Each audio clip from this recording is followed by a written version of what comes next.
Neden geldim bu dünyaya? Hakkım yok mu yaşamaya? Halimden sen anlasana, anlasana.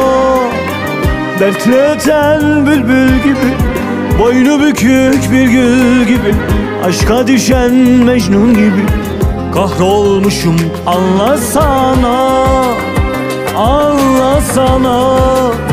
Kahrolmuşum, anlasana, anlasana, anlasana. Kahrolmuşum, anlasana.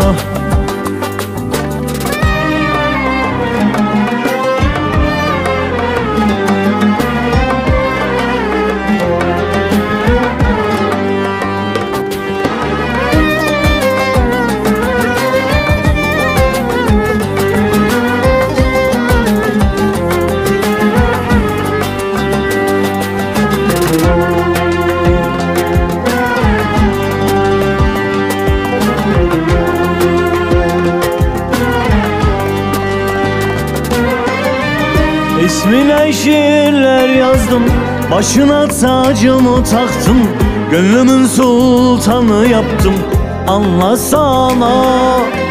Sevda yolu senden geçer, bütün dertler bende biter. Bu çileler senle biter, senle biter. Anlasana, anlasana. Kahrolmuşum, anlasana, anlasana, anlasana. Kahrolmuşum, anlasana, anlasana, anlasana. Kahrolmuşum, anlasana, anlasana.